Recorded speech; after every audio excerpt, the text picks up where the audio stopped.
Mesdames et messieurs, bonjour et bienvenue dans cette nouvelle édition de Bordeaux News. On est en pleine journée de soleil et comme chaque année, les places au soleil ont repris et voici un petit spot en musique.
L'été, c'est synonyme des fêtes et un peu partout, on organise différentes manifestations.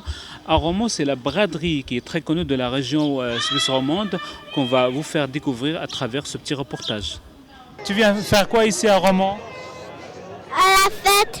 Gotha et Daphné ont bien fait de venir à Romont qui organise sa 21e édition de sa braderie qui se produit chaque dernier week-end du mois de juin.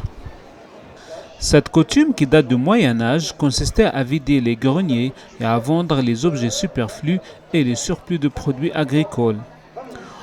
Au fil des siècles, la braderie est devenue de plus en plus importante.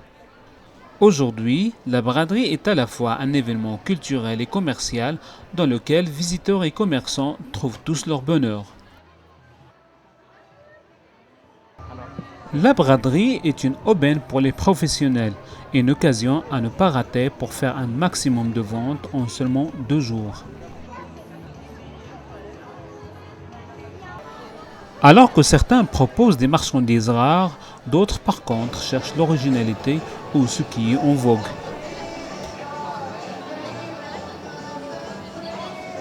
Absinthe. Le vrai verre absinthe avec ici dessous la boule qui est un doseur à absinthe. Je la pose. Voici un vendeur qui vient droit du pays de Neuchâtel pour vendre l'absinthe, une boisson alcoolique jadis interdite. C'est de l'absinthe donc du Val de Travers à 55 degrés qui est fabriqué par mon ami François Besançon à Fleurier. Je mets la cuillère à absinthe sur le verre avec le sucre et je laisse couler l'eau goutte à goutte sur le sucre afin que le sucre ça doit se dissoudre directement avec l'eau dans l'absinthe. L'eau coule goutte à goutte sur le sucre. C'est le rituel du Val de Travers. L'absinthe se prépare de cette façon-là. Voilà le sucre qui commence à travailler, voyez-vous. Le trou commence à se faire dans le sucre. L'absinthe commence à se troubler maintenant. Et bien sûr, l'absinthe sera très douce.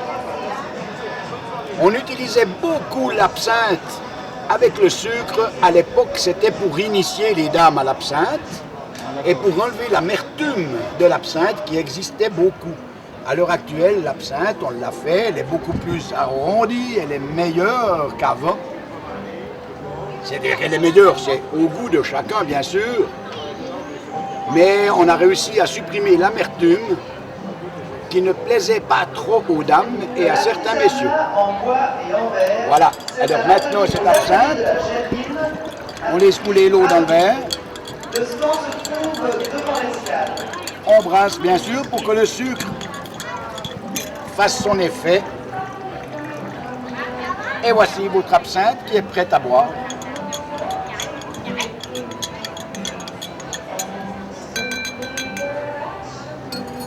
Voilà, cher monsieur, à vous de déguster ce produit miracle.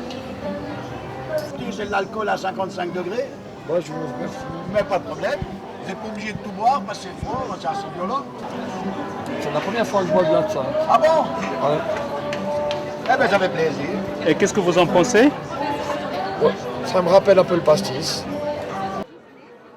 À côté de lui, sa voisine vend des produits artisanaux de Madagascar, dont le but principal est de faire connaître son pays aux visiteurs. Alors je viens ici, c'est pour présenter de Madagascar, pour montrer que ça existe des artisanats malgaches. C'est pour montrer les gens parce que maintenant il n'y a pas beaucoup de gens qui font ça, il y a tellement de choses industrielles, donc c'est bien de montrer les gens que les gens travaillent vraiment artisanat. Ce vendeur de Barpapapa vient pour la première fois à Romont pour faire le bonheur des enfants et même des grands-enfants.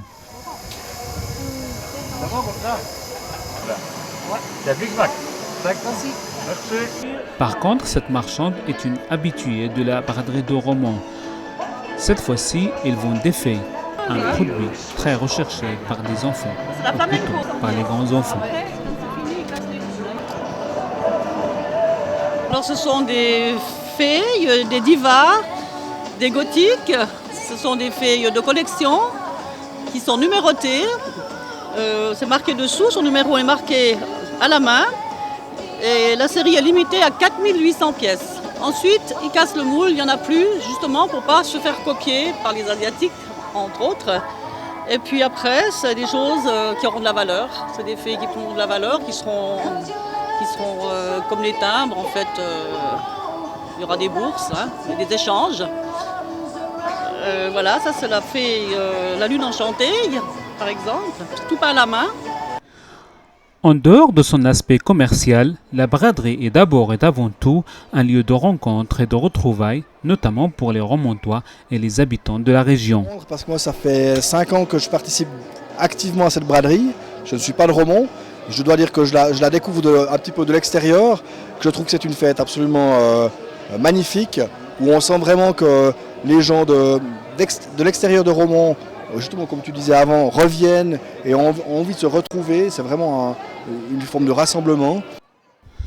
C'est aussi une fête dont certains commerçants tiennent à s'en occuper en offrant une large palette de choix culinaires pour remplir les ventres affamés des visiteurs.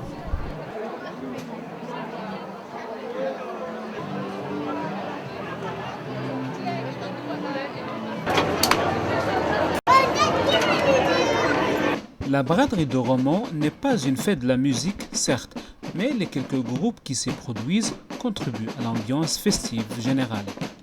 La fanfare locale, par exemple, anime la grande rue de Romont avant d'offrir un concert sur scène. Et le soir, ce sont d'autres groupes musicaux qui se produisent sur scène pour animer la fête. Le soir est synonyme d'une fête bien arrosée qui se déroule dans une ambiance bon enfant. Alors si t'es glanois, c'est que tu sais faire la fête, autrement, t'as rien à faire ici. Non, mais c'est vrai qu'il y a un côté très festif le soir dans les bars. Et c'est clair, c'est les clubs, des sociétés de la région, donc il y a des jeunes qui sont là pour s'amuser. Je veux dire, les gens font la fête. C'est clair qu'il y a le côté, je pense pour les 30 et plus, des stands, et puis ce côté-là, un petit peu venir un peu voir les artisans. Et puis après, il y a les plus jeunes qui viennent aussi là pour faire la fête, tout simplement, parce qu'il faut savoir se lâcher un peu en fin d'année, surtout quand le temps il est bien présent. Et puis bien sûr que ceux de 30 ans et plus, en général, ils suivent bien. Hein.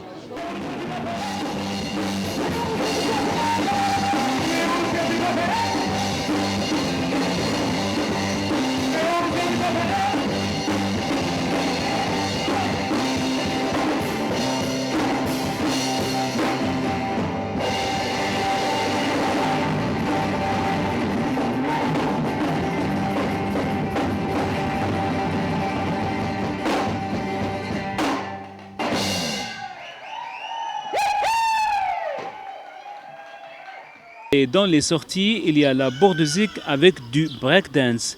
Et c'est ainsi que s'achève notre émission. Merci, à la prochaine.